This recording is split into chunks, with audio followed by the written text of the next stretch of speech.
Hello everyone, Fanny here.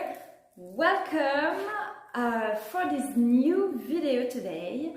I wanted to make kind of a little documentary to talk to you about some crazy things that happen lately, and I always talk to you about kind of my challenges and my new experiments. And the news in general, you know, that is important to share, because once we all become aware of this magic unlocking all around us and developing our imagination, it amplifies and it becomes more legitimate also, and it just feels good. Like right now we're gonna move around the house a little bit because I have a lot of things to tell you, and I also updated my original painting page on my website. I brought back a lot of paintings from the gallery. They're beautifully framed here, and there is so much energy in the house. With each paintings, you know, I realized lately how precious all this process of painting, when you create something, all this energy, when you're channeling something, channeling your creativity, making something, how much vital energy, how much life force it brings you and spreads out as well. And then, of course, we nourish from each other, we inspire each other. And so what we put out is so important because it's going to influence. So there's a lot of topics I want to talk about, and I thought making a video would be better, because sometimes in writing you feel like, oh, it's kind of revolution, you know, or being provocative maybe, but it really is not. It's really being open to the dialogue, and because we are so open to communication nowadays, we are able to talk to people from the other side of the world. So we can be in touch with anyone from everywhere, and so there are so much information coming up the surface, whether it's from new inventions and new technologies, or from discoveries still from the past that give us keys for actually our present right now. And so all this access into everything is kind of spread all around us in this matrix, in this air, and it's proven scientifically now that we are actually connected. So when I talk about telepathy or astral travel, remote viewing and stuff, it's not necessarily things I'm like, oh, I'm gonna astral travel right now. It's just more like, as soon as I get in a state of relaxation, or I'm a little bit tired, or my energy a little more weak, or when I'm really inspired. Well, I'm really inspired when I'm like writing something or painting. Like I feel like it's like a power plant, you know, of energy coming out, and it really drains me as well. And so that's why also I record the videos, so I can spread the message also, but it stays in the record as well. Okay.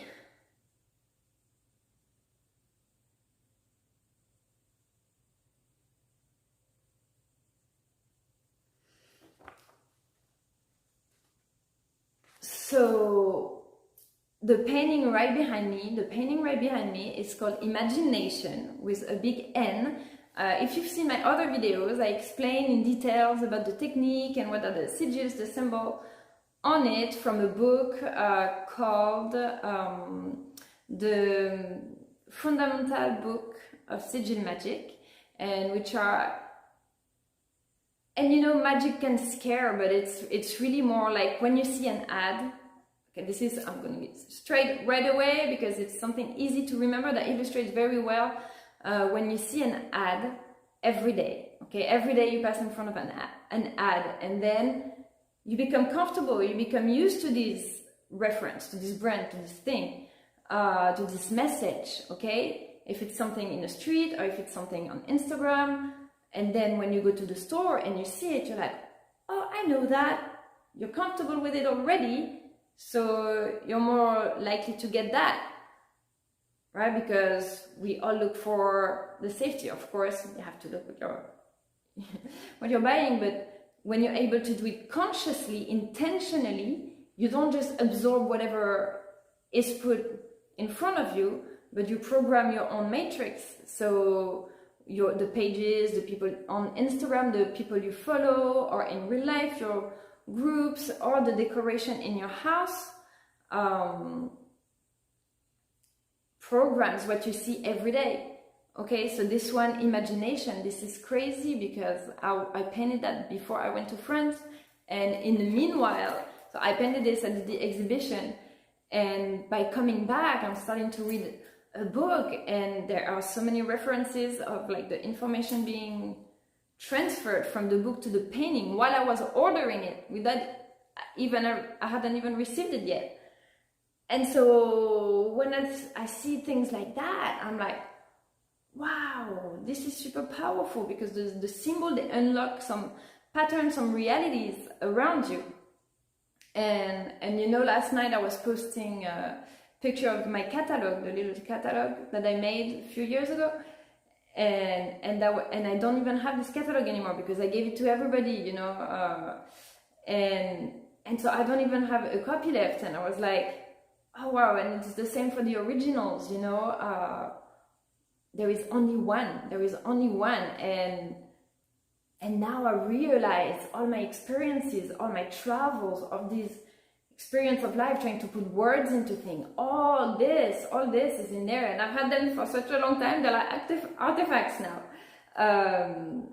So yeah, please go check my website. There's items for all ranges. I have accessories, home decors, collections like mugs, tote bags, coasters, and stuff like that with the design. So starting like at every price, even cards, prints, and then if you want originals, I also have originals of all prices. So I had fun with the numerology as well, in kind of telling a story with the numbers and trying to make them still have some artworks that are still very affordable for everyone, and some artworks that are more reflecting my work, my years of work, the power of all this paint. Like this paint, okay, now I'm gonna turn the camera, if I can. All right, this paint right here doesn't even exist anymore. It's like, it was like my favorite brand of paint, Martha Stewart, and like you can't even find this paint anymore, the metallic effect.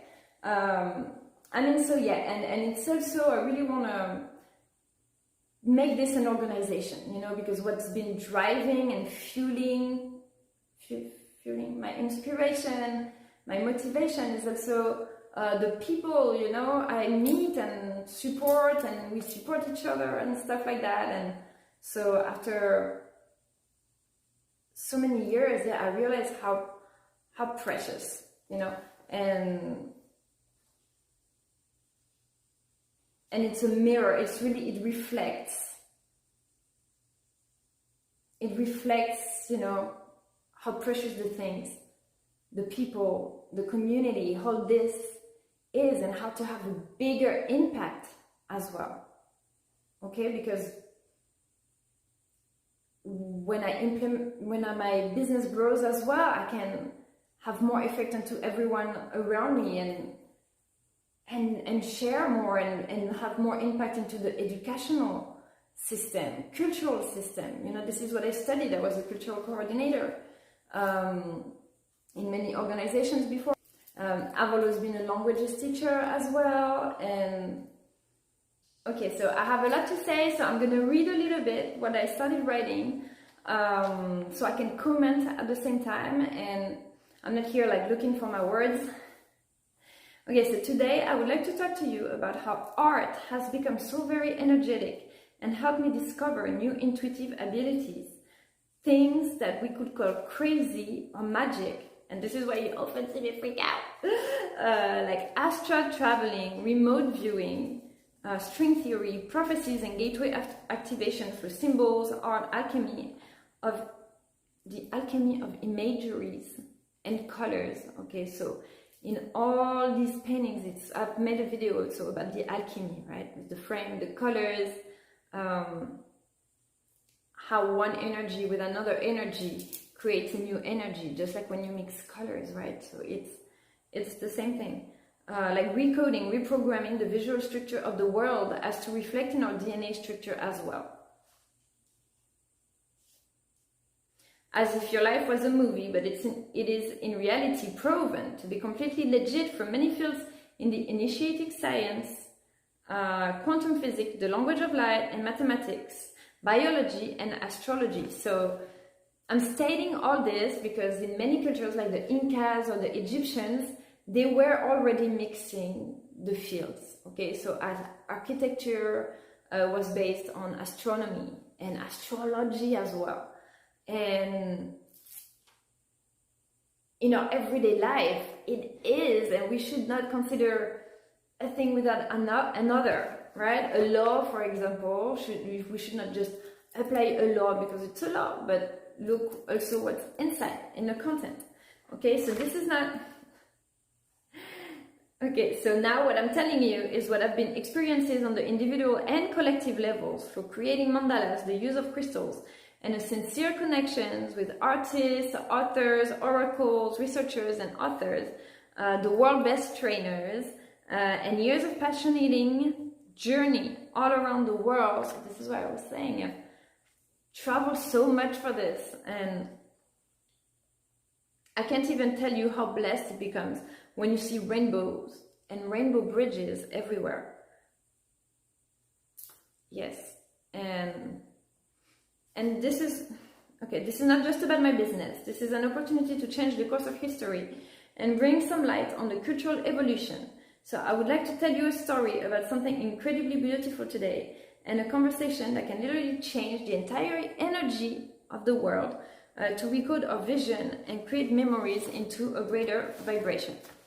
And my question is how to evolve as one global society while ensuring the conservation of diversity and cultures, right? Whew. Okay, so where to start? So I'm going to talk about 2-3 things. So for example, the tablet of emeralds. Okay, and so I had the sun behind me while I was talking and just felt like, oh, I need to be outside in a real sun. So I wanted to continue and be outside. It's very, very nice outside in Florida tonight. And I was talking about thoughts. When I started or even ordering the tablets of emerald and reading them, and I felt like as I was reading, it was kick-starting things like unlocking, how do you say, like a mechanism, like, you know, enclencher, on dit en français, je sais pas comment on dit en anglais, unlock a process, right, a process of like a bunch of healing memories. The process, you know, we need so much the meditation in our life and the relaxing and rebalancing. I mean, at least I know I need it, and we need so much of that. But at the same time, the healing process, sometimes the spiritual journey is like a turbulence, you know, and you also have to deal with that. And when this happens, and you have so many synchronicities happening at the same time, and you can get overwhelmed sometimes, and kind of get lost, you know. So I'm trying to make this video so we don't get lost and we can talk and get all together in the same direction.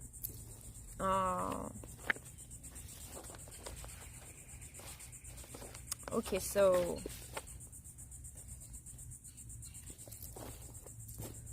Billy Carson, actually talking about the tablet of Emeralds, who is in Egypt right now. Thank you for sharing the amazing pictures of the chambers and the drawings, the carvings on the walls. That is incredible. Wow. It's so fascinating, and to see how all these prophecies as well, they're not even prophecies, but moments of histories, these characters, these energies of divinities, they live through us as well. Like, I feel sometimes I'm living stories. If I'm reading a book, you find characters that you identify to in your life. Like, every time I read a book or I find an oracle, I pull a card, it reminds you of a situation, of someone, and this is how situations are created in entanglement. And like I was saying, it's proven scientifically now that all protons, are connected together. I'm gonna let Uncle Nassim take care of that explanation, but how everything connects together, and therefore the theory of the Akashic records, right? This field that you can connect by unlocking pathways, because it's like brain connections pretty much. You can develop more or have, pathways create like that. It's not magic anymore. It's not being a psychic. It's just we feel more. We're more empaths. We connect more with the etheric sensations than when we actually need to see something. But then when it starts manifesting in real life, you're like, oh wow. And so at that point, there's been so many synchronicities. It's taken a long time because it's hard to talk about it, but at the same time, that's the point as well of making this video, is that, I want to be writing, and actually I'm writing about this as well. And I'm working on a children's project as well that will really bring me in joy. And before focusing on that, we say that you have to make the old obsolete by offering new solutions. But also I want to know what foundations the world is built on, for the kids. Before I write something for the children, I want to make sure, are we really allowed to express ourselves? Is everybody allowed to be themselves in this world? And the laws, we are so many of us, we need the laws to have a framework. But then telling me to apply the law blindly, or when I hear that, this kind of cases always happen like that, or it's always happened like that. Oh, so if it always happens like that, why is there justice? Like, if we already know, that doesn't make sense.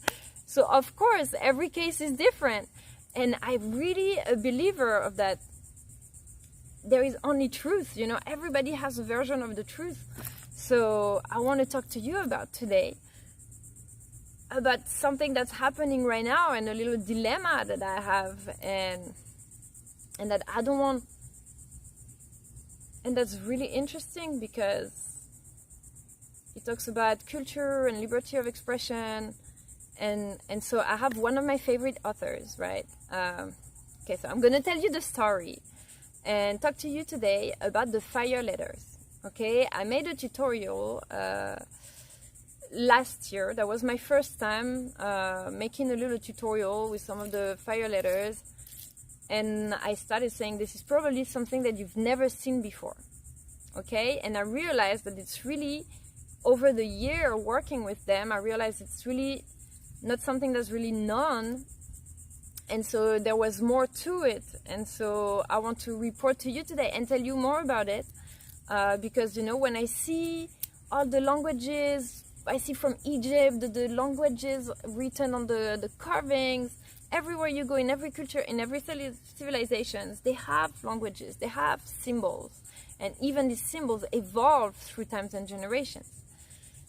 And so one day, when I got to the United States, we traveled a lot. And when we got to the United States, because I had French diplomas, I didn't have any experience in the United States or recommendation later from here. It was really tough for me. I didn't really find a job, and I really got drawn into painting and watching a lot of conferences of self-development, you know, from platforms like Le Grand Changement, Lumineuse, who are amazing, and talking about all these concepts already that happened to you, like, oh, I'm not crazy, this happened to other people too, you know. And then you start to trust yourself more, and then opening up more of it, and becoming more normal, and therefore accepting it more, and developing these abilities. And so, but I've never been really into like you know, yoga and meditation, because I always feel like I have to be doing something.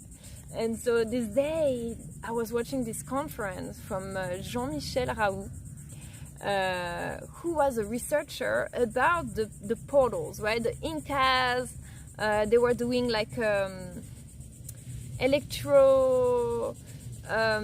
magnetic tests on the lands, like the Nazca lines, and you know, it's interesting or the crop circles, sometimes they do these electromagnetic tests to see, you know, is the energy difference on that point where there was these lines, or these crop circles that just appeared overnight, to understand better, is it a physical phenomenon, is it an energetic, where does it come from? And so he was talking about all these. They were in in France, in some strategic energetic points, and making reunions, meditation, stuff like that. And so he was making a conference about that. That was interesting. And you know, he was like the French guy from the south with like the accent, like like, okay, now we're gonna do a meditation, okay, gonna say it in French, okay. Ok, alors maintenant on va faire une petite méditation. Ok, on va compter jusqu'à 10, et à 10 vous allez faire un saut quantique là. Mais c'était genre, it was like, pop, let's go, let's do it. But it was just with the South accent and stuff. I don't know, that was funny to me. Like, I was just laughing, and I was like, what is this?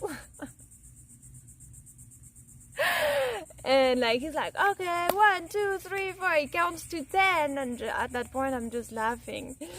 And as a matter of fact, I just have like my notebook next to me, right? And while he's doing this thing and I'm laughing, so I don't really have expectations, you know. It's not a work. I'm literally just doing this for fun. There's no one, I'm just gonna write whatever. And so when you take things with humor and more relaxed,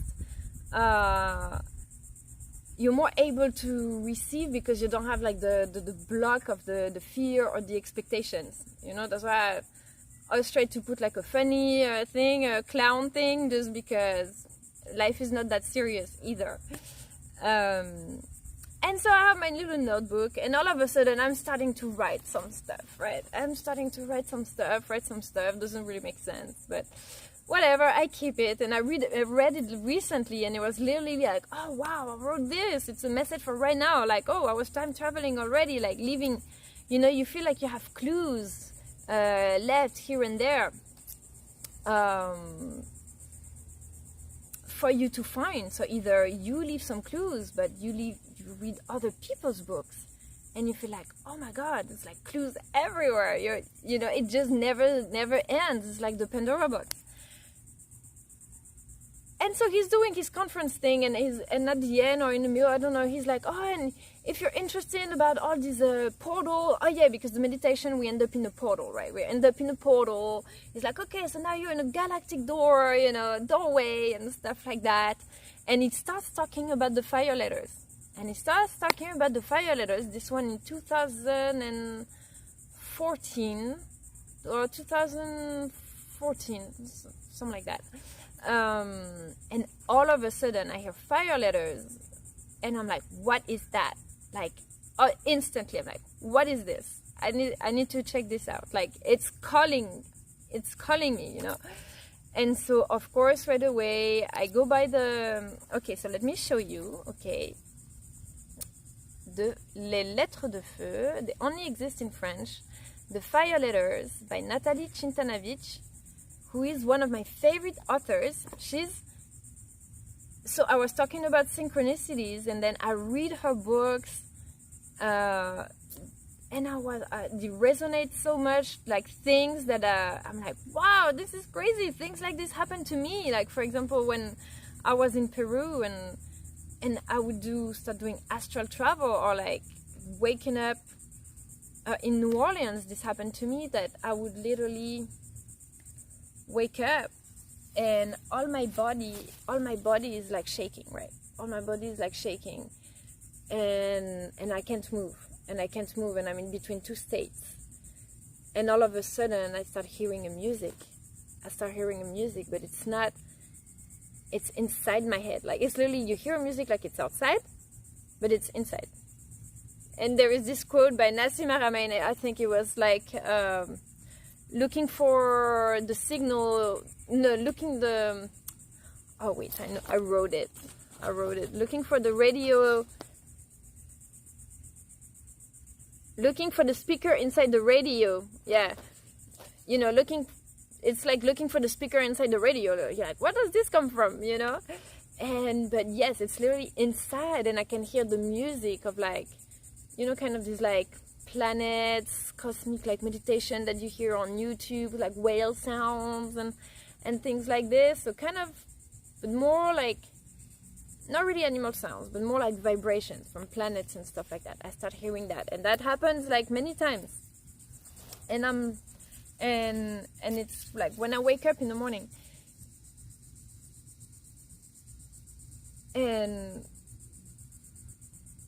so yeah, that's when it started. I wasn't really looking for it. It just started happening, right? And then amplifying through working with the fire letters. So I was really attracted. So I'm not going to show you the content, but I just want to comment. You can see them. So because I'm in a discussion right now with the author, I don't want to show the content, and you know, I'm really not making this video to make a debate. But even though, so I was studying painting at the same time, and I was pulling the cards, right? I was putting cards, and I was like, okay, I'm just gonna get one card and see what it says, and I'm gonna put it in a painting. And this is pretty much one of my first oracles, actually. I had the Tarot de Marseille, the regular from France, but this is really in the US that I had time to start, you know, collecting oracles and crystals. Like when you travel all the time, you just have a suitcase, you know. This is really when I got here that I started working with things outside of myself, actually, because when I was traveling in Peru and in Cambodia and Thailand and everywhere, actually, as soon as you get out of your comfort zone and you're kind of like on the move, on the flow, you know, I developed these inner abilities and the connection with the nature, with everything that's around me. But when I got in the US, I started developing other skills, how to use crystals and things, and didn't even like take a course on how to become a healer, or it's just I realized it was happening. Okay, and so with the fire letters, that was the same thing.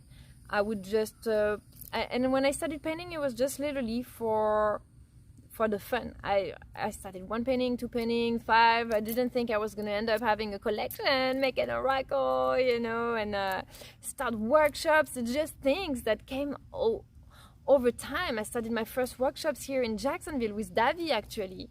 Davi, who's also a lot into the meditation, and like I said, we need the peace, and maybe a more cultural and maybe political, but because also I feel like it's good to focus on the solution, but there also need to be stitches in the mechanism and make it roll. Because if we don't talk also about the issues, then the debate never evolves, right? And we can't make things change. And so yeah, so I have a few of these letters in some of my paintings, and so I did this last and I didn't even know that I always reference when I use as much as I can. I'm not like every single piece of music or thing that I put in my videos. Imagine if I had to contact all the people that I quote it's okay if I like quote their work and stuff. I'm referencing. This is education.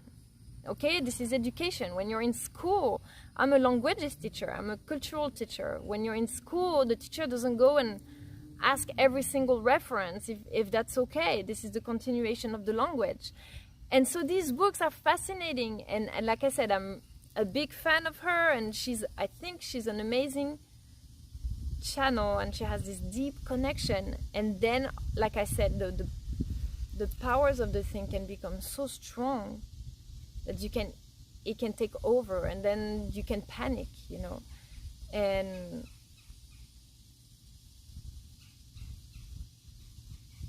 and so the debate is about, so I didn't even know her. It's recently when I was doing these videos about the Metatrons with the fire letter, which the archangels, they exist in every religion, in every culture. You have the angels, the archangels that come, they have a different name. So Metatrons, I think, was Enoch in the Greek culture, and also has other names, but he's so strong that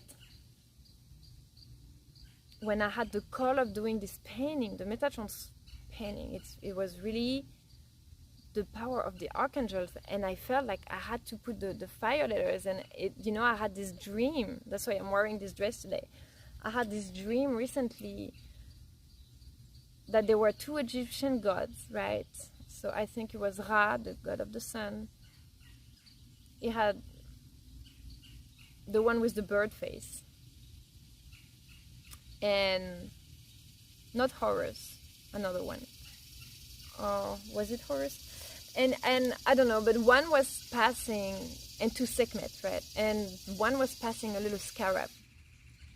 Okay, and so since then I've been having a lot of situations where it's like passing a relay or relaying an information or this kind of interpretation. I was like, what does it mean? Like, what is it? And so I felt like, because it's Inca, so in the very introduction, in many books and other references from other collaboration and authors and stuff, it says that it belongs to the Incas. It was channeled from these gateways of the universe, from the Atlanteans, from the Lemurians, that they were cosmic symbols, that they were symbols, keys, like written in the cosmic gate of the universe, but also in our DNA. And so now they're asking me, because it's true, I didn't ask the permission. I didn't ask because for me, I was painting the Om sign, the yin yang, the Hebraic letters, every symbol that I see from other cultures, and I was using them as inspiration in my paintings. And then it kept going like that until we talked recently, and she asked, when I went to talk to her and be like, oh, I love your letters, can I reference you in this, do you want me to reference you in this workshop? And she asked me to not use the letters at all, and because there's a copyright on each one of them. And so, yeah, it's true, I didn't ask for the permissions, because for me it was a general knowledge that belongs to the Inca, the Lemurians, and these three civilizations. And so now I'm in between years of my life that I've put in my oracle, that I've put in my paintings, and that I could just remove 8 cards from my oracle and replace them. I have 8 other paintings. I could replace them totally. That would be maybe costly, and my friends tell me, hey, you should avoid the legal, and even the lawyer was telling me, trying to avoid the legal process and stuff, but it's also the right of expression, you know, and the continuation of the knowledge. And so this copyright thing, you know, the knowledge, imagine someone spends their life working on something, making a discovery, okay? They bring all this discovery out there in a book. Amazing knowledge and stuff. Then someone else comes, is going to spend his entire life finding out the same thing, right? And another guy is going to come finding out the same thing, okay? But what if we save some times and like these 3 people, and the work of one, you make it available for the other to just go further and learn from it and go further and then expand the knowledge even more. And so that's why I wouldn't understand why, you know, if she's removing it from the publication, then this is a knowledge that's going to disappear. Okay, it's good that there are other languages, like all the tribes in South America, their languages is disappearing, and all these languages, they have common roots. You see in the study of languages that now you see all these little dialects and stuff like that. I'm pretty sure if you look back, they have common roots to others. Okay, when I look at these letters, all these signatures and stuff like that, when you look at the letters and stuff like that, you see them, you see these kind of symbols in other cultures. All right, they have evolved.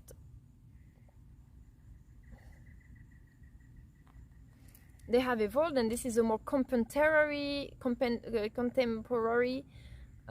version of it, metallic with cool tribal style designs and stuff. So these are really cool, and I'm not the author, and yes, she's the creator, but if she's claiming in the 3 books that these belong to 3 civilizations, and in other books with co-authors, right? So I doubt that they were inventing it. Okay, I think she changed her faith, and she has completely the right to it, and that's why I'm you know, I love her. Like, I'm still a big fan, and it's not because, you know, she won't she has her reason, you know what I mean? I see her reasons and I get it, and she explains how they can be used negatively, and this is the point where I wanted to say. I talked last time about some techniques, right, that can be used either way, the right way or the wrong way, you know, and it's like giving a weapon to someone or giving a stick to someone and blame the stick for someone hitting someone, you know. We are responsible of our actions. When you use a symbol, when you use a mandala, when you use a writing, you put an intention into it. You're responsible of the intention, not the words, not the tools. Okay, so yes, these letters are very powerful, and this is why I'm like, I want to fight for it to not disappear. It's not even like my little oracle. I'm like, if it's not, I can't just let a language disappear. I'm a language teacher, and I love the Incas. I feel like the ancestors and the future generation, they're asking me to keep that because it's written in our DNA. When I was painting the Metatrons vibes, I could literally manipulate the reality. I could see how instantly my reality would change. If I would put one letter here or one letter here, the reality would change, like a string theory. You put one string here, all the reality like switches, then I would repaint over it, I'd change it. Even I tried to like paint it like mirroring, reverse it, whatever. And like the reality would shift. That was crazy. I was like, what is happening? And things happening to my life. Like, for example, something very simple, right? Something like very funny, talking about alchemy. Okay, a concrete example, because I know I'm always vague because I don't like to talk about people, you know. I won't talk about the concept, but I really try to be friends with everybody and have really no problem talking about anything, even though we're all humans and we all have emotions. Okay, so when I was at the gallery, there were these two paintings, right? There was my painting One Love that I was showing you last time. The mandala that says One Love in the middle with all the purple and blue colors was at the gallery. And there was another painting with these three rays, right? It was a little ceramic, right? With three rays, beautiful shiny rays on it. And like, so this was the One Love, and this was the three rays looking this direction, right? And the painting was there, and the three rays were like this looking this direction, right? And like literally, like my friends, they would like never call me. I'd be like, I felt like they were kind of like avoiding me or whatever, and that was not the case. It's just that at that time they were particularly busy with their stuff and everything. But it just happens as fact that it manifested this way, that at that time, like my friends was just like, I would have no news from them. I started being like, what's going on, you know, and stuff like that, or just these little toxic thoughts, I guess, that everybody can have. And then I was like, wait a minute, let me recode that. And I just literally, I switched it. I switched the two paintings and I put like the three rays coming towards the painting, the One Love, like they're coming in, right? And all of a sudden, like we started doing this like workshop together at the gallery and stuff like that. And that was a little example that I thought was super funny, because something super cute like that, and how you just identify, you know, people to images, and all of a sudden, boom, you're putting a spell or recoding something. And so yeah, you know, the dots, they make me pay attention to details a lot. This kind of details, and also have a greater pictures of everything. So you're in between the microcosm, where it's the very tiniest detail, and suck back into the giant global view of everything in the cosmos. And this is the exact same for the fire letters, because they're in the tiniest part of us, in our DNA, and they activate us, creating a straight direct channel towards the gates of the universe, and to recreate timelines and stuff like that. And I know that is why we kind of like want to keep this information safe, you know. But if you're watching this, I do hope that it's, you know, it's always out of great intentions. And imagine if we have now the power to explore our DNA through symbols, reprogrammation, visualization, drawing. I'm drawing it, and I feel my abilities changing, developing connections with people, telepathy and stuff. It's real, like it's really real. Like I wouldn't even know how to say it. So yeah, it's on one part is also the freedom of expression, you know, making the laws a little more flexible, because I'm sorry, I'm an artist. I painted something, okay? I don't want to be in front of a tribunal because I painted something, okay? Where is the world going? Is there not more important matters like to take care of? But it is important because, you know,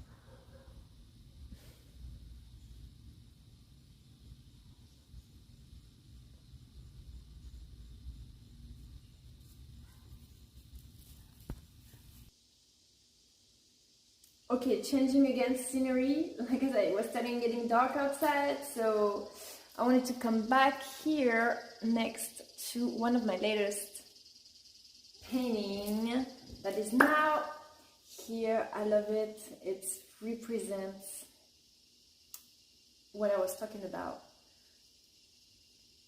the heart and the hand and the energy and if you see the polygon, it's kind of like almost transparent, and it's got this star around it that looks almost like broken pieces of glass, but they've been sealed, right? I've been sealing it with colors. If you go to my website, you'll see you can see a better picture of it, and it represents also, you know, all our colors. We all have a different colors. We all have different personalities. It can represent all that, and this polygon with the broken pieces, and we're here to alchemize it and to bring all the pieces back together and to seal all that, all this trauma at the individual level, but also on the collective level. You know, the colonizations, it's always been done on violence. You know, the colonization of South America and the Incas and stuff like that, that was violent. If they would, one wanted to come and take the land, and some others wanted to keep their land, you know, and so that was like life matters. And so this is traumatic. Can you imagine? Traumatic. And when they came to America, they came with a greater vision, and they had a great purpose, a bigger vision in a new land, but there were already people there, and so there were fights and all along history, and then it's been the fight for religions, and now that we're all, like I was saying, all so much in contact that you can, we have people that are so different that you can't be uncomfortable, and it's proven scientifically. By the way, a great book to read as well, The Hidden Dimension by Edward Tweed Hall. I did a presentation on that at the university in my college years, and he was proving how we all have a social distance, right? We have our intimate distance, our personal distance, our social distance, and our public distance. And you don't expect the same distance from different persons, whether you're intimate or you're social or you're public. And depending on the cultures of the country as well, you don't expect the same distance. For example, in France, hugging someone is very personal, okay? And we just kiss each other on the cheeks, which here is the opposite. I think kissing would be a lot more personal, and that hugging someone. And the first time, like, one of Daddy's friends came here, like, give me a hug, I was kind of like, what? Like, you know, okay. And then I kissed him on the cheeks, and he was like all red and stuff, just this awkward moment. It was like really at first when I came to the US. But that one is funny, but when it's on the global level, that we all have these cultural habits and patterns and stuff, and plus our personal experiences, you know, what people have been through and things like that we can all react differently. So in order to create this mediation and kind of a balance between all that, we have to talk, and we have to kind of like know each other. So once you know that, for example, in the Arabic countries, they have a lot of the smells, for example, the perfume smells so strong. They want strong fragrance. The spices are really strong as well. Very deep colors, very colorful, like this painting actually. Strong senses, okay? Because for them, the soul is deep within. The soul is deep within, so it's protected. It's protected. So they have more of this contact. They are more loud. The countries in the south, like Italy as well, they are more loud, more movements, more colors, more smells and stuff, because their soul is within and it's protected, okay? And while for us, or for, I would imagine, right, just by kind of visualizing that in Asia, if you're connecting to when they are more like into the Zen and the meditation, I think that's where I was born, the yoga in India, or I'm talking more about, like, I think where they have these martial arts and stuff like that. They call it the ma. The ma is like their soul, and their is everything. For them, they are connected to everything. So the soul is not deep inside. The soul is the body, the personal distance, it's everything. So therefore, I would imagine they have a bigger public distance because they feel like their soul is everywhere. So they need a larger space, right, of personal distance and stuff. So the personal distance for one in a country can be different from the personal distance in another country. Stuff like that. So these are tiny stuff, but it's proven scientifically then on experiences on deers that they also release. They are directly physically connected, biologically connected to our body. So an emotion of stress, of, for example, having too many people in the same room. He was doing this study for purposes of territory reconstruction, territory aménagement, comment dire, rearranging, right? How to put more people, because there's more humans, how to more buildings without them feeling like, you know, really constrained, right? How to optimize the spaces and stuff like that. So they had to do this study on humans to understand how the body reflects, right? If they're going to be okay living in a smaller apartment, or here in America where we live in big houses compared to in France where it's tiny apartments. So all this is cultural. So you see how the tiniest thing can have a direct impact on everything, the organization of the society and everything. And so why am I saying all that? I just went there. And so I'm trying to get back to the letters. Oh yeah.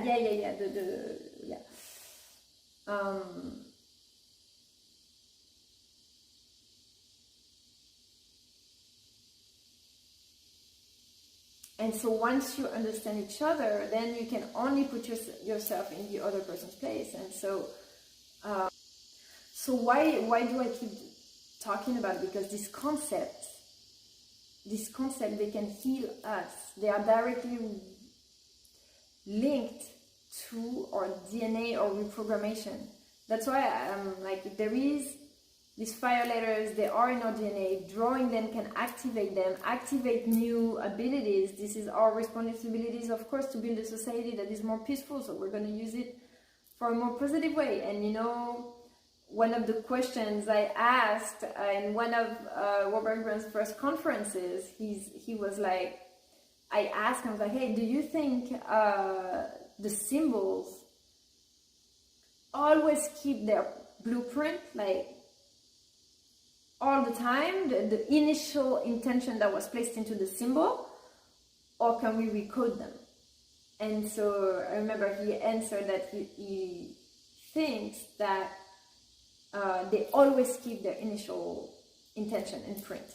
And Natalie, in one of her books as well, she explains, she develops also on that because so many people who has the belief, who has the knowledge of it, of a symbol or of something, right?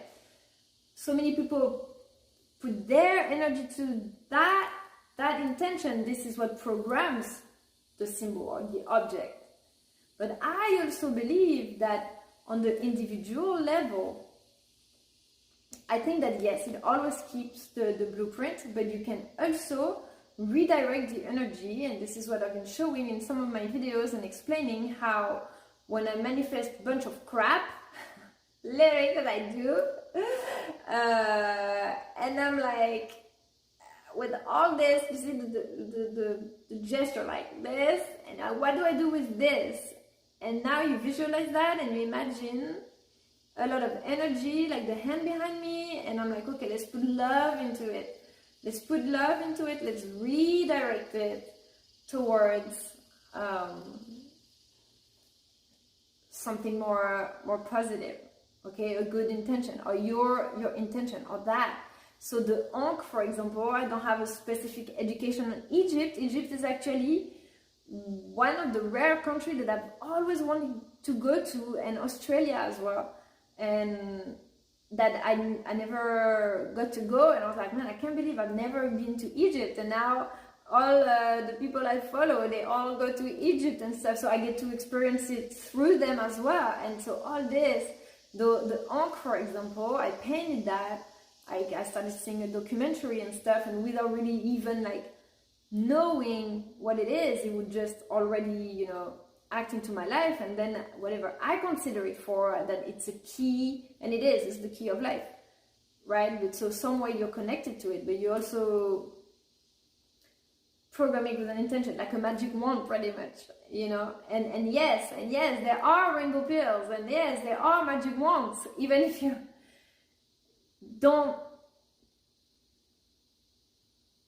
let's say it doesn't always manifest the way you think it will,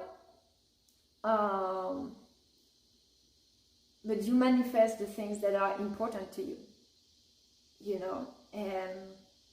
And so this is what's beautiful. And so even that for me, it's beautiful. And I don't want to go to a trial and fight over some copyright stuff, but it's also beautiful to have found a language, and she said it's not an alphabet, but to have found new symbols that are unknown. And like every time you go to Egypt, you have a new discovery. Just, it's exciting, you know. And to be able to fight for the knowledge, for the continuation of the education, and for the knowledge, and be able to have a debate. What is justice? Is justice already said, or do we look at what we're defending, what we're promoting? How can we listen? How can justice be the link between the people, right? To not consider people opposed to each other, but how can this become a place of making things better, a place of debate, of how do we consider things? Because the real thing about that is like all the hidden knowledge. Like, yes, there is this hidden knowledge, because first off, when you start realizing how things can be powerful to your own level, sometimes you're like, you don't even know how to handle it. So of course, handling to a shift of dimension, right? This is how the shift of dimension happens, when you start like realizing you're pulling strings of timelines, and you see pieces of the puzzle are everywhere, and then you have to also integrate it as an entire worldwide community without hurting anybody, because things that are completely normal for you, maybe they're not completely normal for me. And you know, I learned, too much, okay, this,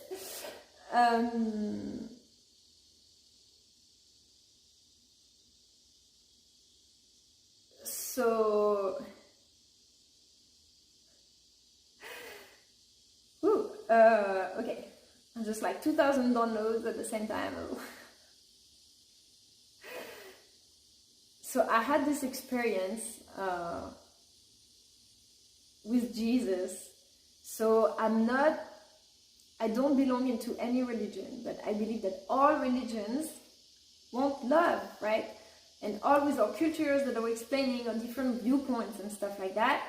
All the religions, they want love. And every human is scared of hurting someone else and not being the better version of ourselves. And that's why we want more. We always, no matter where you are, you always look for more to life, you know, and more fulfillment and more meaning. If there's no meaning to life, then, you know, if just you have to live your life without asking questions, when there are so many mysteries to discover and to just make the life magical. It's so beautiful when there's rainbows everywhere, you know, when you start seeing the rainbow bridge, when you start seeing the cultures coming together. Oh my God, we're working together on the same thing, and we can make it like wow, amazing. This is what fascinates me. And I was never raised in a religion, and I've traveled so much, I've seen many religions, and I have to say, when I got to the US, it's probably the most Christian community that I've been to from anywhere else in the world, like more installed, like community. Even when I was in Peru, I was asking my guide, we were in the jungle, and you know, he was talking to me about all the legends from the Incas and how the spirits of the forest guide you, they're constantly talking to you, and then, I don't know, he says something, he's like, but you know, gracias a Dios, you know, thanks to God, and stuff like that. And I asked him, I was like, so how is your belief, you know, in God? How do you believe in Christian? How are you a Christian? And because everybody in South America has a cross, and you have churches in the middle of nowhere, everywhere you have churches. Like they did their job well to spread their religion. For example, they would take something that is common to their culture, like they were animists, so they would venerate the moon, for example. Okay, so, or elements, stuff like that. They would take the moon and put it in their churches, in their rituals and stuff like that. And so this is how they made this culture transform, convert, by taking stuff that they had and trying to globalize it into their own doctrine.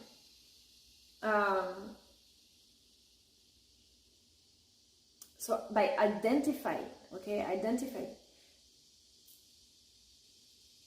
And he was like, yeah, we just honor both. We just honor both, like all our gods. And then when you look, you realize that they are the same people, you know, in the Bible. You have the archangels, and that you retrieve in spirituality. For example, Natalie was talking in one of her videos about the snake from Adam and Eve, how it was the temptation and stuff. But the snake is the symbol of the Kundalini as well, the Kundalini awakening. So your direct connection to God, to the universe. And so it's questionable, you know, all these concepts. How can they be seen, for example, in the Bible, or for an animist, or for a spiritual community? And it's actually beautiful when you realize how everything is already written there, and it's all coming together. Just accept the different visions, because I think they're all... But because of this history of... Alright, the past, right? The stuff we don't want to repeat. I was always like, oh, I don't know what to think about it. Well, I don't know a lot about Jesus. How is it really his word entirely that is being transmitted, or has there been pieces of history that have been interpreted a certain way? You know, it's easy to manipulate the language, let's say. And I'm not doubting any of the concept, but so yeah, I was questioning, you know, not doubting, but questioning, because I want to know the truth and be better and take the best of everything and make it evolve, right? And so one day I was in England, and I had this dream, really weird, that Jesus, and they were like, this dream that says, you know, this is the Bibles and stuff like that. This is like the biggest scam of humanity, you know. And I wake up to that, and I'm like, whoa, that's kind of strong, you know. And I thought about this dream for a long time, and I was like, And I wasn't in a really great state, right? In England, I was like drinking a lot, and so I was kind of like, okay, I wasn't like the greatest channel at the time, but this is still something that I've had questions, right? About the truth of all the history and stuff. And so one day when I get to New Orleans, one day, I started thinking of this dream, right? And I was in front of the mirror, and I think of it, and I'm like, man, just send me a sign, like something, And just as soon as I said it, I look up, and in a reflection of the mirror, I notice like on the wall, like right above me, there is like this vent or whatever it is, or like, I don't know what it was on the wall, but I was looking just like a cross, right above my head. And I felt like, this strong energy, like, okay. And that was my sign, like, yes, this is, my teaching is universal. And this is what I've been feeling. Like, my teaching is universal. And so we shouldn't limit the culture to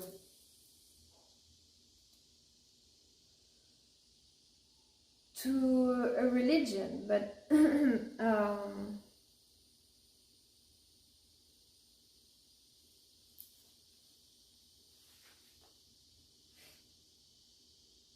yes, and to circle back to that, because I don't want to criticize religions, okay?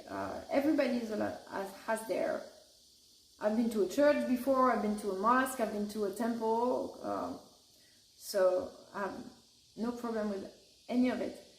But what I was saying is that these have been written a long time ago, and just like the prophecy of Thoth says, the moment, keep my secrets, don't remember until the time when it's gotta be revealed. And the fire letters, the introduction as well, says the same thing. The Incas, the secret stuff like that, must be kept secrets until the time, and the time is right now. This is the best time, where we have all the internet, we have all the technology. It hasn't crashed just yet, okay? We don't know what the future is made of. We're in the transition of like the economic system and something that's going to become a lot more natural, and natural in the way that the technology is going to be so good and organic that we're going to have no choice than merging almost with nature, for that everything is going to become flowing and integrating all the knowledges, all the fields together, like the ancient were doing. Reconnect all these, and these books, the religious books, the prophecies, any major foundational book of our society, this was made for that time when they only had those books, okay, to pass on the knowledge, and they were still human as well, trying to figure out what's the truth. It's not because things have lasted through ages that they all set like this, specific, and nothing would ever change anymore. When you have a city, they remodel the city, okay? It's not like the city is gonna stay like this forever. They remodel, of course. If you have you go to Egypt and the pyramids and stuff like that, this is so ancient and beautiful that you protect it. And so this is the same with the artifacts, you protect them. This is the same with the sacred text, you protect them, right? But we, just like the symbols, I'm going to take a little example of how you, at some point of history, when the time is that we have all grown so much into our consciousness but an example is my Colors of Nature, right? My Colors of Nature collection, I painted that last year, and now that I'm working on the project and I have new people in my life, new experiences, I'm not the same as I was last year or 5 years ago as I am today. So my perception, my story has changed, and so I can recode my paintings. I'm going to recode the story with new people, new character. And I know when you read a book and you feel like you really identify to the characters, because the author has really connected to the collective consciousness. And so you feel like it's talking straight to you, and it is. And it's also talking to a general healing and consciousness and things that we need to become more aware of. I don't know if that makes sense. It's kind of long, 1 hour.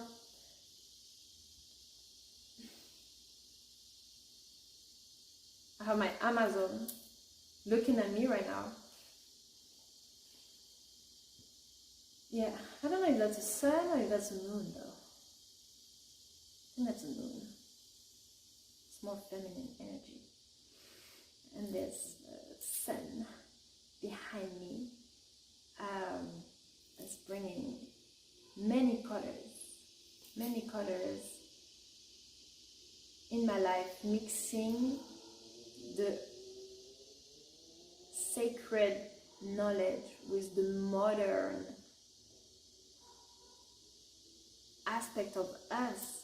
Okay, how do we recode these religions, these symbols, these languages? You see how it was funny? I saw this meme the other day when they were showing like how the ancient hieroglyphs have become the new emojis, right? You write on your wall, you have emojis and like faces and animals and birds and stuff, and you compare it to what they had in Egypt. It was very visual as well. And this is, I've used that actually to reprice my paintings last night. I thought that was funny because they were saying how at the time they would carve their painting, write literally the price of the artifact on the painting, and you would look at it, you were like, oh, I wonder what this thing is saying, and it's literally like there's like 1 bar, 2 bars, 1 bird, 2 birds, I don't know. And so I kind of had fun doing this last night with my original paintings, to bring meaning through the numerology in the painting. So when you see 143, I love you.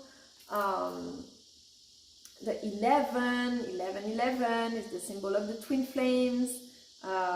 This is, I would make another video about the twin flames right there, but as we're talking about the fire letters, that would be interesting as well. So, and you know, the twin flame energy is so strong that when you connect with the twin flame, with your twin flame, not only the energy is strong between you two, but it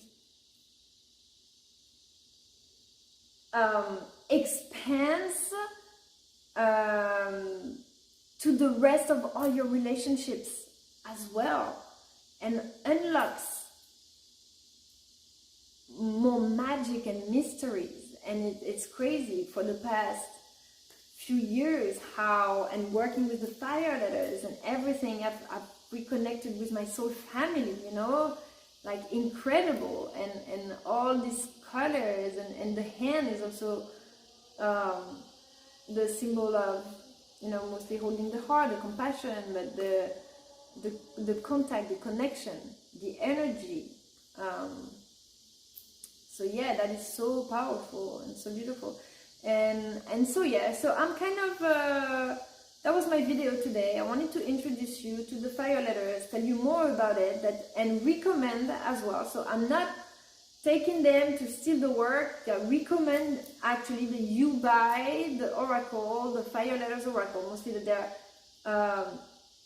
gonna be gone from publication, so there's not many more that exist, and to me they were really interesting to see.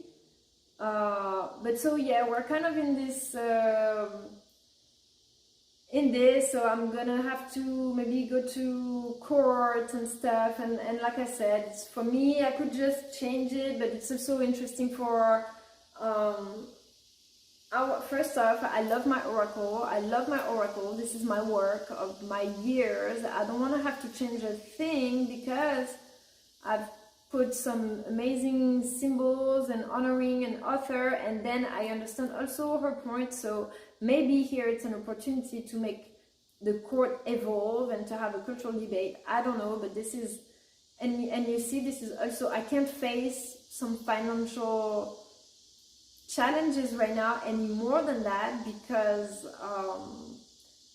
I'm also going through some other stuff, and I have my family and everything, and it would be easier for me to say, I don't want to put money and energy into this. I would want to focus on more positive things, but it's also a way for me to just, fight for what I think is right. I'm not hiding from anything. I'm not making secrets. I'm all the opposite. I'm opening up the debate and trying to expand our energy. And if this is something that can heal us naturally and act on our DNA, which I believe, this is why I'm still here talking about it and trying to not let it vanish, to keep on the knowledge, keep on going, not let it disappear, then I think it's a fight that's bigger than just me, bigger than just my own oracle or my own painting. It's something that I want to do for everybody else. That, all these copyrights and these rules, how many videos I do, spend hours making videos, and then I find a little music, and then I upload it, and then there is a music in the background, and it's blocked because copyright, and I'm like, oh, I'm not gonna write to Lauryn Hill to know if I can use 12 seconds of her music. Imagine. But even though I wouldn't mind it, I wouldn't if it was easy and stuff, I don't mind it ever referencing someone, all the opposite. But to the point that I would have to remove all my work and stuff. I don't want to just let people rule my life.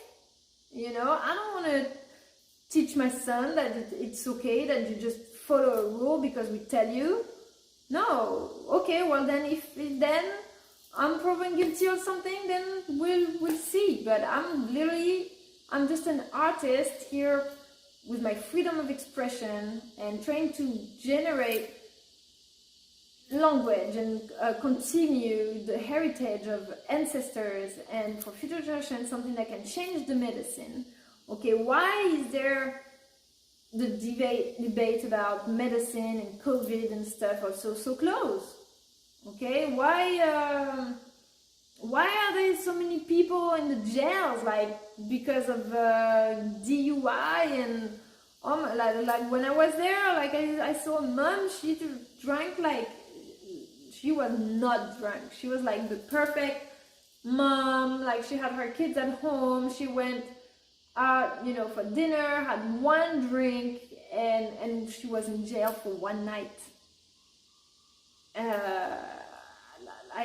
Because, and I get it. They have to keep us safe, right? So they have one rule. They apply the same rule to everybody, except that once you pass to the other side, you're not human anymore, you're a guilty criminal? No, you're still human. You need respect in whatever you do, even if you don't agree to each other. But anyways, so yeah, no, but I'm doing this out of great great energy. Really, actually, even though, yelling doesn't mean that I'm mad or I hate the world. Or no, it's fighting for the things that you think is right and make the world better and change it. Okay, so yeah, so that was my decision. And so if you want to support me, I appreciate your support. I need it more than ever right now. You can get to my website, look at the original paintings.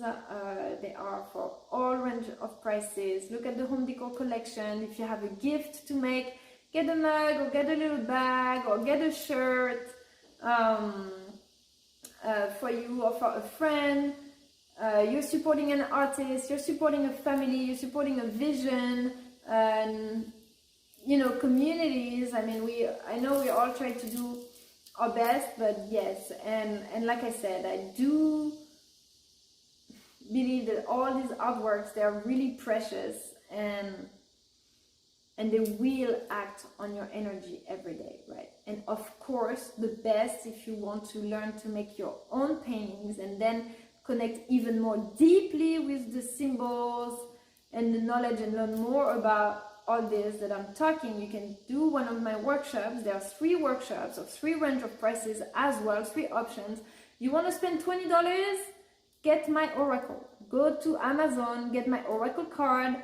You have all my paintings, 44 of my paintings with the meaning already that can give you, just already change completely your mindset of how to see colors, interpret images, because you need it, because you are surrounded of images and messages every day around you, and the day you realize to what extent, you'll be blown away. You're like, wow, how connected I am to the universe, to everyone, everybody, everything.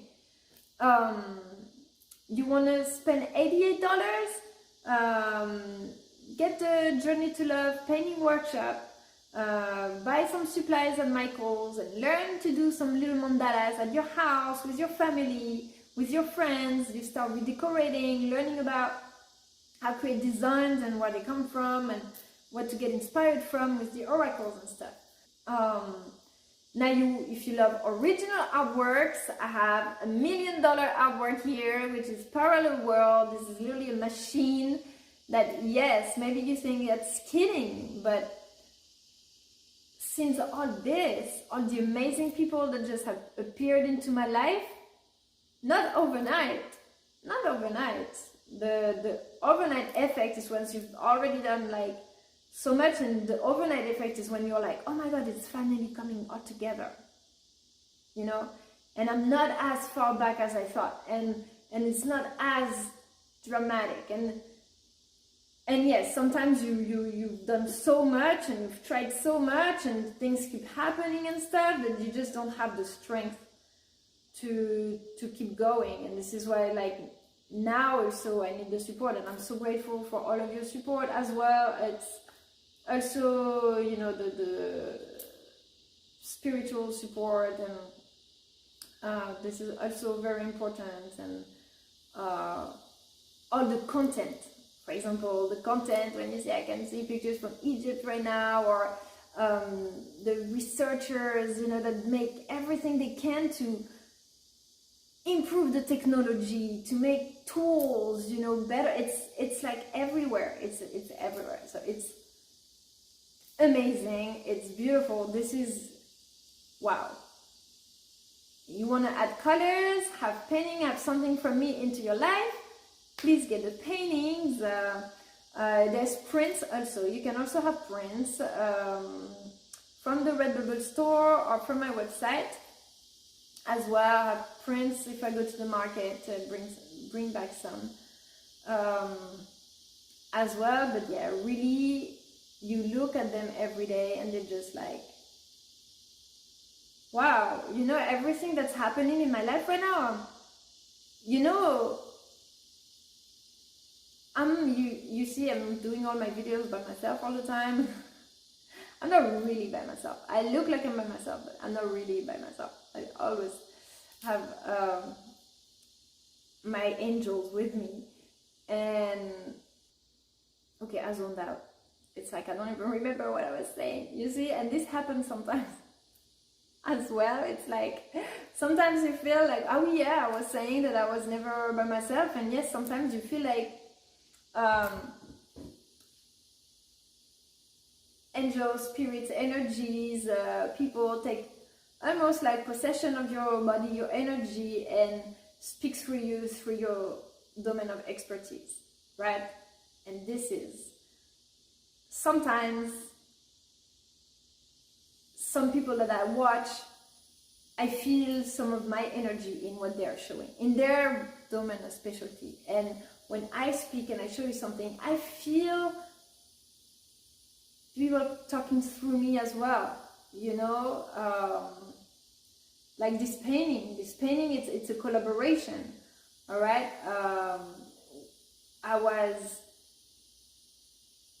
This is a story. This painting has a story, okay. I'll make a video specifically for this painting one day.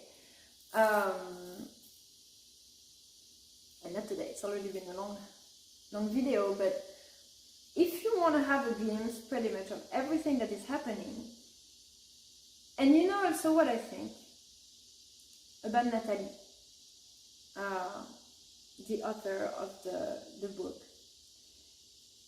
is that everything that's just been written, even though she says that it's invention, even though in this video she says, I don't claim that they are not real, I don't question the efficiency and the power of the fire letters. I just say that they are very powerful and that they can be used in the wrong way. And so on that point, I forgot to say that it's true. It's true. And I want to recommend a few movies right now, okay, where you can actually have a picture of everything that's happening. So the movies and Natalie. And so if you've seen The Lord of the Rings with the ring, and you see on the ring there's some symbols in it, and you see how they call it the precious, and they feel as soon as they wear the ring, they have that power that is so strong and instantly connecting to the energy and sucking them in another dimension, like that. They're kind of in between two worlds, they have powers and stuff like that, they can travel to worlds, and you have this pull for, wow, this powerful energy, this pull for it, my precious, the precious, right? This is what the fire letters are to me. The story from the Lord of the Rings that existed long before from the fire letters, okay, this is knowledge that have been passed on through stories, okay. This is how the initiates in the mystery schools of Egypt were telling their teachings through stories, through a little story with a moral, and then people would have to think to find the moral of it, the teaching from it. Because through a story, it's easier to integrate than with a straight truth, right? And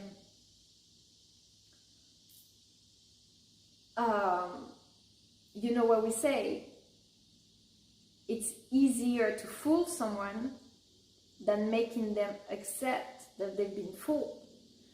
And so that's true when you have the truth in front of you for such a long time, and you're like, oh my god, all this was magic, oh my god, all these ads that I see everywhere, they're telling you messages, okay?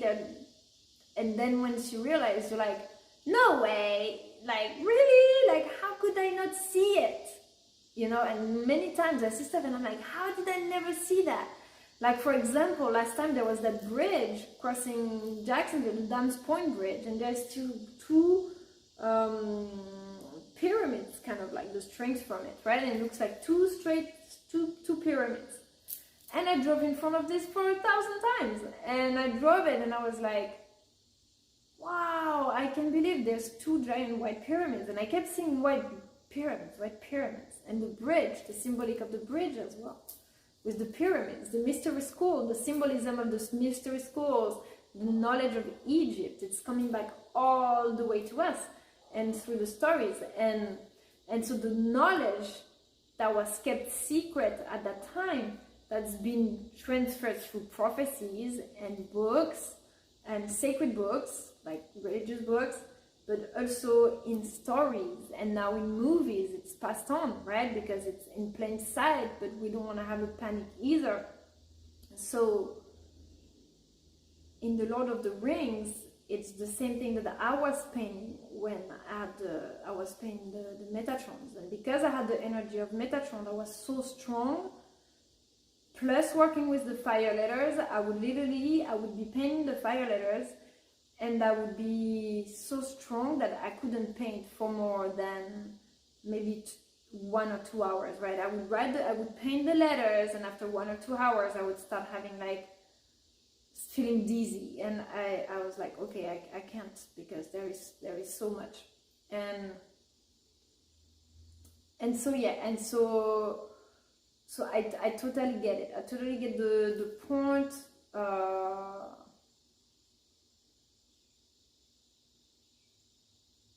But I'm sorry, guys.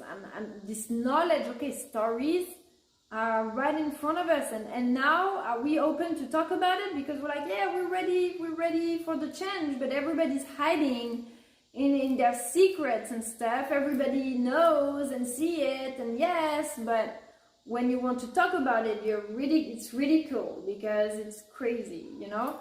So now we're ready to say, yeah, so watch Interstellar, and you see how they pull the strings, and sometimes you feel like there is someone or something next to you, and then in a few years you realize that it was you sending you a message to yourself, or that was someone. Like, for example, one day I was in France, right, and I hear a song at the radio, right, and I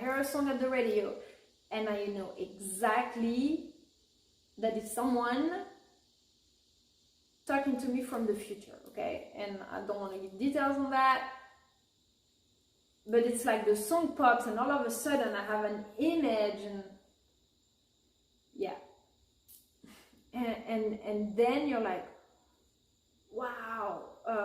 Then the sense 8 for this remote viewing and astral travel, telepathic experience, the two to tell you how intense the connection is.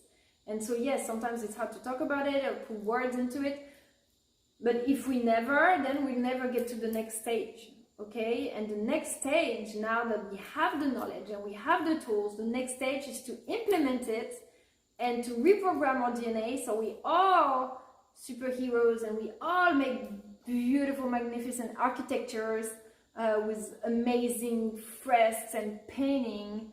Like it's happening right now. We're redesigning the city. It's gonna be beautiful. It's beautiful.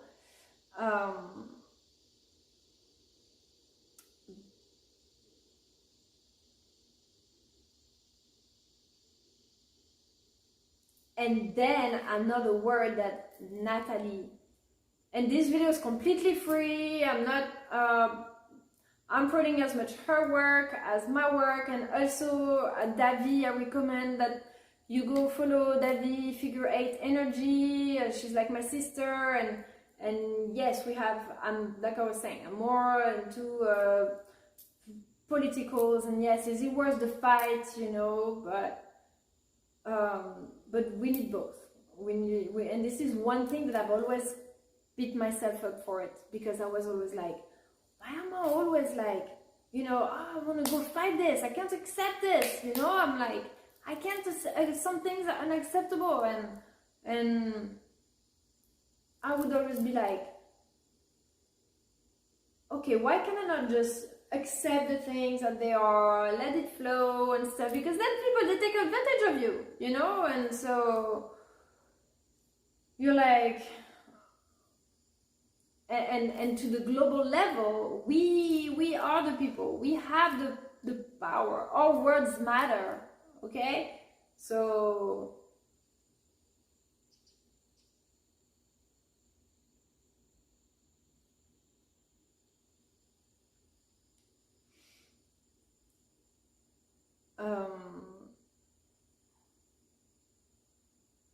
and so yeah, so I didn't finish about Natalie. Yes, I started the sentence and then I went.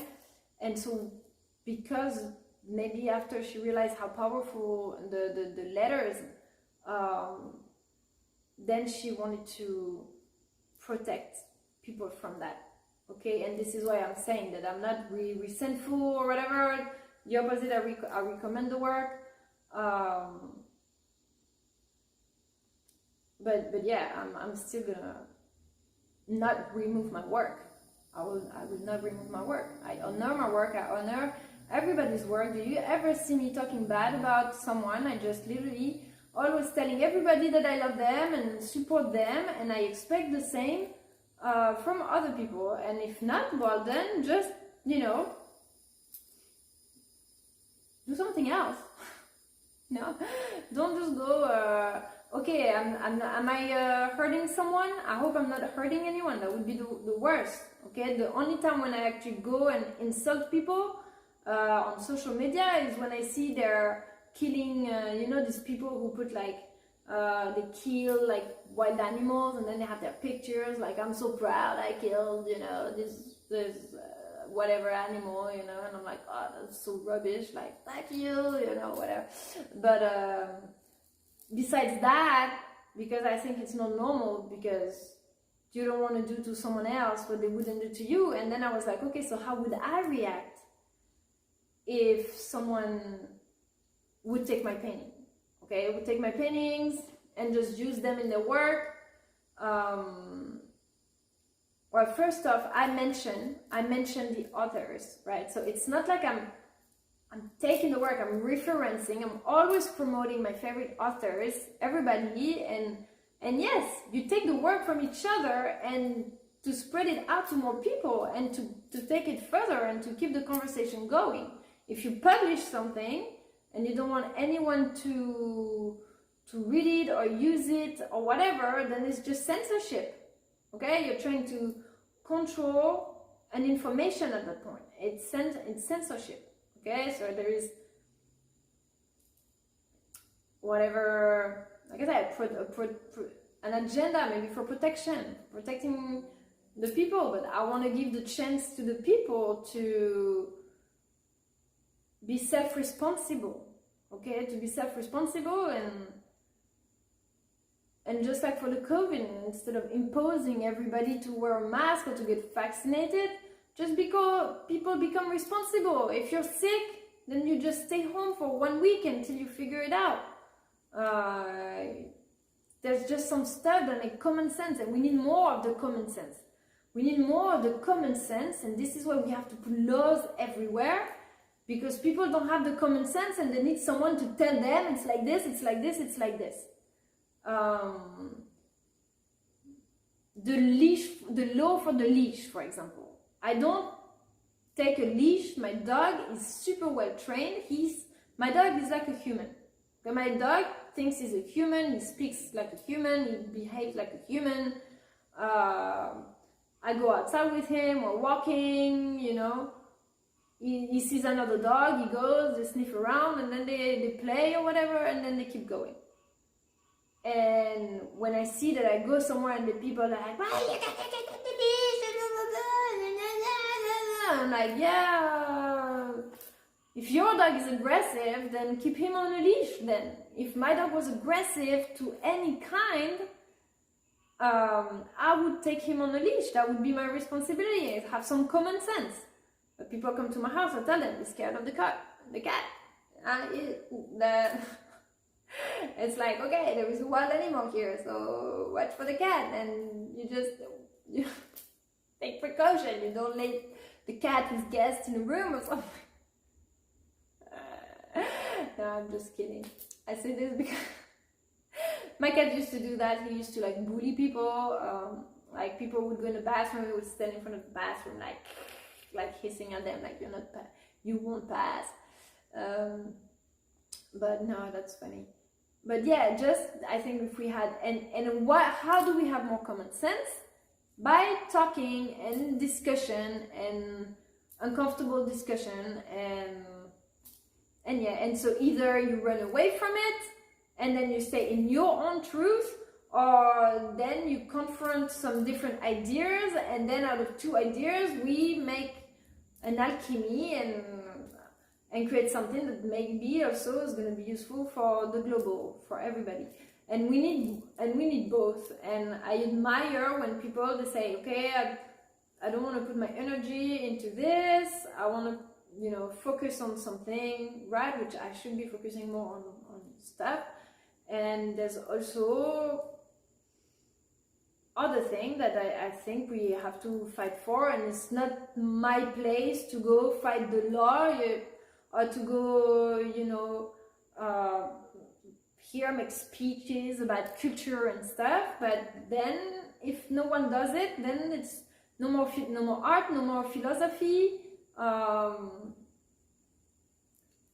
Okay, until we're all in the same room, but then when you're in the same room, you discuss it between you guys. You're not necessarily gonna make like a video, but through the internet now, we feel like we're all in the same room, okay? The table of the world, I guess. But yeah, and we're gonna be doing also another thing. Gonna be doing a little challenge in November, a little challenge. So yeah, to reconnect about the chakras, to start over right from the beginning. So it's the chakra adventure. We've done it before. I'm gonna remodel it and redo it. So please subscribe to my newsletter so I can keep you updated when this happens. And of course, with Davi, we'll be planning things together as well. And you know, even when things are not always what they appear, you know, we are always working together. We always, what you're doing there, I'm doing here, and it's the rainbow bridges, okay? We are all working together, and this is the beauty about it. And this is how you have to see everything, because you can see at 3 different levels. You can see the level of the people, or the level of the idea, right, or the level of the total influence on the consciousness. And so yeah, so long story short, I hope you enjoyed this little presentation about the fire letters. I didn't give too much description about it. You can get the oracle, but I do have I did want to tell you what's possible, okay? What I discovered through the fire letters is probably also how it works with other symbols and all the flower of life, every other of my artworks that you see, that just as energetic. I'm talking about you about this today because, and maybe it fell on me because the Incas, the Atlantean, Lemurians is just, that was my fight, you know. I'm like, okay, I'll do it. I'll take on to this because I love the Inca, and when I came from Peru, I wanted to bring this here so people become more aware of it and hide less behind the law and connect more with the Pachamama and with the laws of nature, the natural laws. Okay, and through that, we're going to develop more understanding and compassion to each other and common sense. And connection and reunifications of all these concepts, you know, all these concepts that you find in everywhere. We all carry it, we all carry a piece of it. And so yeah, so if you want to know more about all these concepts, so watch the movies I told you. Okay, you can also go watch the programs from Resonance Science Foundations. I quote them in almost all of my work because they prove everything that I try to say through my arts, through my paintings, how it connects to the microcosm, how the energy, everything, the protons, the Akashic records, how it is in the air, how we have access to technology through the entanglement. The keyword here is entanglement. And most important word, that's why I'm talking, I was like, I know I'm forgetting something. The threshold effect. The threshold effect. This is another word, keyword, that is in Natalie's book with the fire letters, and why I'm still here talking and I want to do this fight. It's like a game, more like I was looking at tennis games, right? And it was like you're competing for the truth here, you know. It's not a fight. We love each other. We're not fighting. We're all truth seekers, right? But once enough people become aware of something, acknowledge something, raise their energy, like Dean says all the time, 1 + 1, the energy, the one mind and one mind becomes a third mind, right? It's the same for the threshold effect. Yeah, it's the same for the collective, right? So all the minds coming together, it's going to expand so much that all the other ones are going to be taken by this wave of light, of energy, and then all of a sudden the things that became completely crazy, unnatural, magical, or secret or whatever, all of a sudden it's gonna shift to be natural. Oh yeah, I know that. You watch a conference for the first time, someone you've never heard of, or maybe someone you know, it doesn't matter, but you're watching the conference for the first time, you're like, oh, I know that. Oh yeah, I know that. You don't know where you know it, you've never seen or heard it, but you're like, oh yeah, totally. Or you just wrote that. You're like, what? And then you're like, oh, okay, the shift, this is happening. Okay, then we're all in the 5D or 13D consciousness, wherever we are, our 16th consciousness. Okay, and you also, so not only you have all these professionals and researchers that make this amazing work, right, improving all these things through their work, but one of the important things I forgot to specify is that you also have proof of it in just everyday life, in just the experience of life. And this is one thing that was very important, in the experience of life.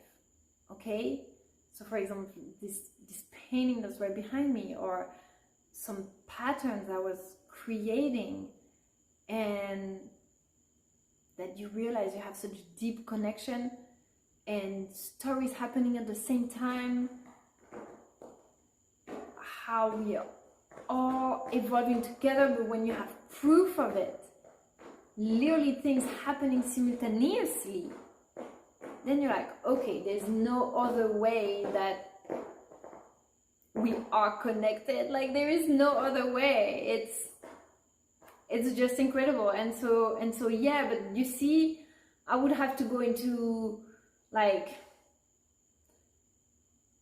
details and stuff that would take forever if I would tell you all the stories. But maybe one day, if they want to, we can make a conference like all together and talk about little stories like this. This would be cool. That we can actually, you know, hey, that day this, that day that, that was incredible, you know. But it appears without even having to mention it. It just appears in the works. But just if we had to prove a point, because that's the point that they are telling me. They're like, oh, but this is invention, this is magic, and this is why I keep repeating it. It's yes, but magic is real. Okay, magic is real, and magic is not what you think, that, you know, you're gonna like teleport somewhere, even if yes, more and more this is what's going to happen, because it's in the small things of every day that you realize how magical it is, and that you're constantly in contact with people, with gateways, okay, with gateways between spaces, between places, people, time, everything.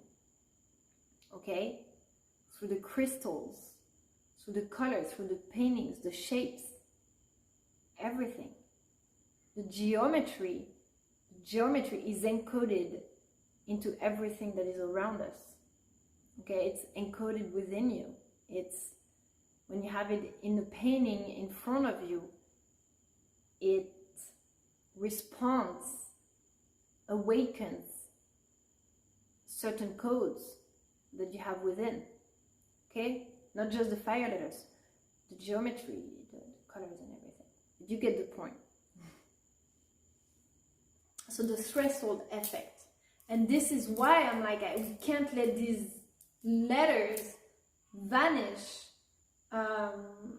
And we because just like every other talk and everything, right? The threshold effect. That's why I was like, when I read this, I was like, okay, so then we can just let it disappear. So the Resonance Science Foundation, follow that. Gaia TV, you have all the amazing presenter like Billy Carson,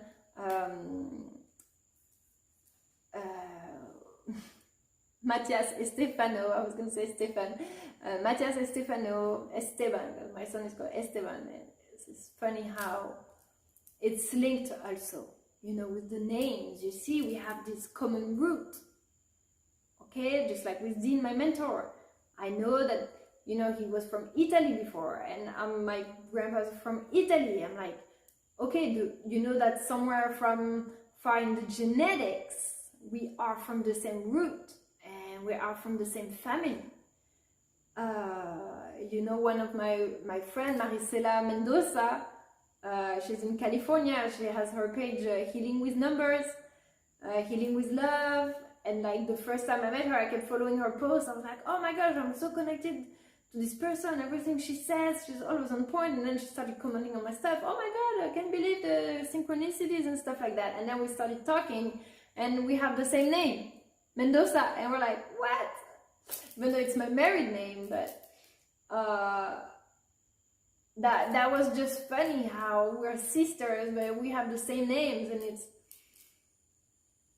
it's always little winks like this, you know. And like I said, like, to me it's beautiful. To me it's a fuel of my life, and you can recreate all that. You can recreate it. You can create your own life, you know, that you want, and you will see. I was saying in one of my others, use the symbol to reprogram, but you will see in my workshop. Go subscribe to my workshop, the Metatrons Vibes. You can take the angel pack that has all the crystals and more conversation, like all this really in detail. And they're kind of long workshops, okay? Because I start, I'm like, oh, I'm going to make a video 20 minutes, and then it's been 2 hours and I'm still talking. But I think it's important. It's not things that we hear all the time, and the more we hear it, and also when I'm talking, it's not just me. I have all this energy of these, my angels or my team, my people, my soul family that speaks through me as well. I'm not gonna involve them in what I say. This is my own responsibility. No one is writing, you know, I mean, sometimes I was gonna say no one is writing my script, but yeah, I have a great team actually that helps me with that, brings me all the tools, okay? Russell Brunson from ClickFunnels. Okay, I'm giving the names. All right, that's it. It's truth there. I'm giving everybody's names. No, for real. Go check them out, because, like I say, there's no secrets. Okay, if we're making secrets, it's because we're hiding something. We're guilty of something. There's no the prophecies. Okay, these books and stuff, remember, they were written at times where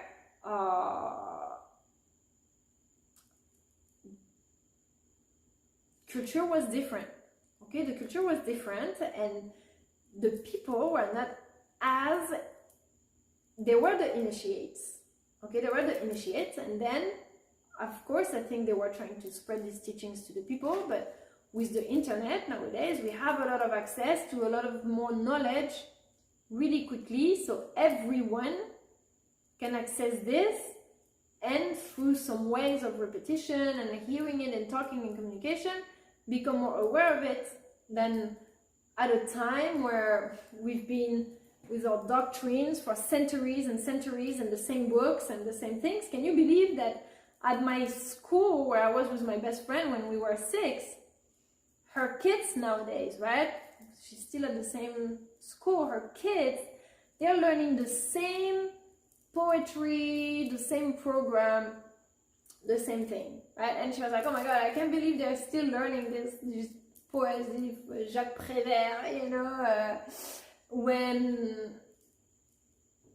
so imagine if education has been the same, passed on,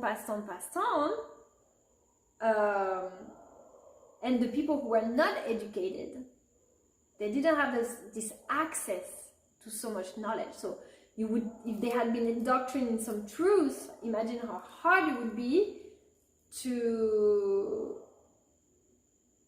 offer something different. Okay, so the prophecies, in order to protect the people or to put things in the wrong hands and stuff like that, the prophecy, yes, they said keep it secret. And yes, it's not good to, like I said, it's like you're not gonna give a stick, you know, to a 2 years old, because he's gonna, or if you do, you don't stay next to him, because Esteban, every time I give him a stick, he comes and he hits me with it, or Dusty, you know, the dog, you know, that's from the age. So if people are 2 years old, in their mindset, you're not gonna give them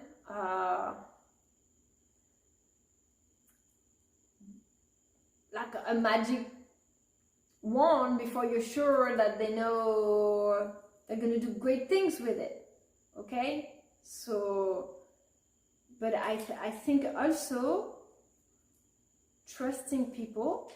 It's nighttime. I've been speaking for 2 hours, but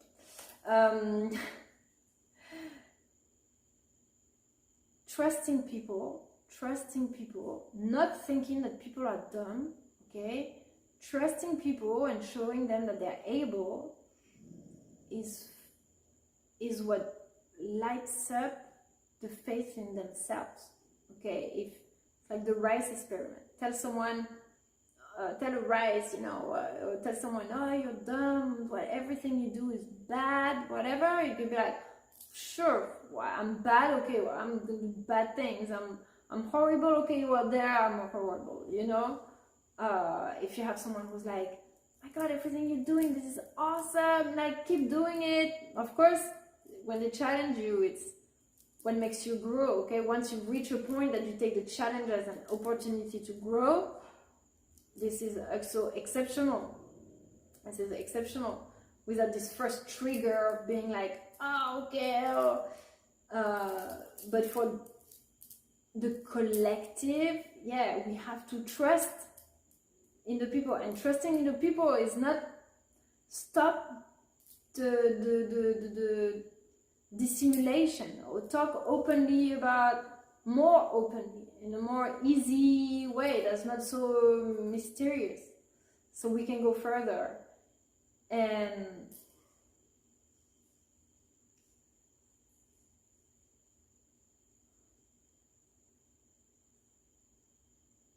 yeah, there was something, but I forgot. It must be not that important.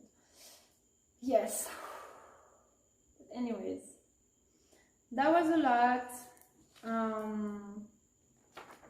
I think I said everything.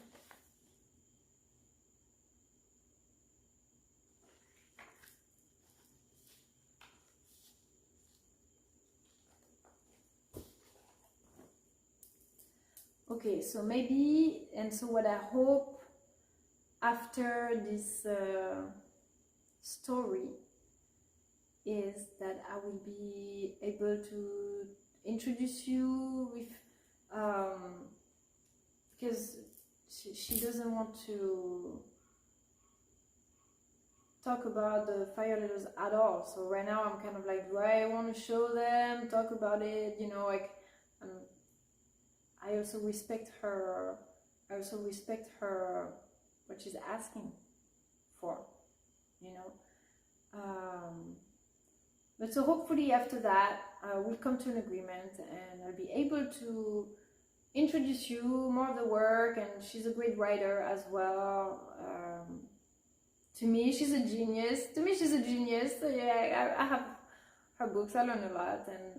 And you know, when we talk about the souls that are immortal, and how there is this veil, and we need to leave this veil, it's also the story of reincarnation. Okay, it's also the story of reincarnation. Imagine everything that you live in a life. If you carry all this memory from one life, I see my grandma, how she's mixing all her memory right now. She's 90 years old. She's starting to mix all her memory. And I'm like, imagine if we carry all the memories from every life, from a life to another, how much that would be. All of, you know, it's kind of a chance that you're starting from scratch, because you get to pick again, kind of, you know. For example, something that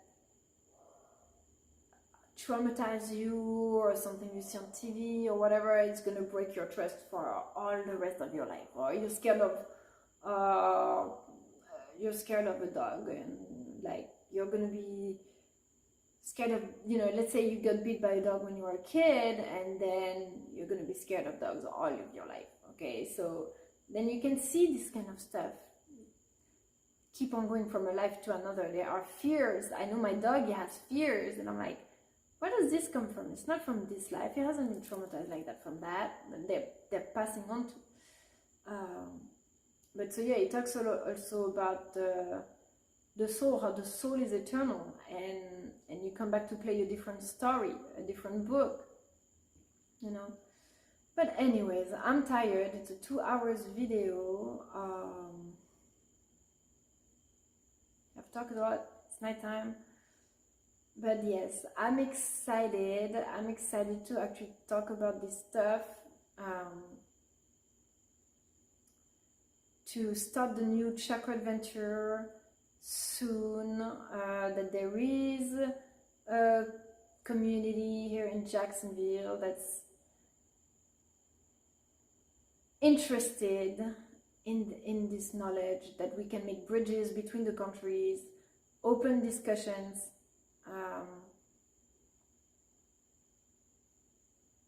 and yeah, stop with the stigmas and the... All right, everyone, thank you so much for watching. Please register to my newsletter, visit my website.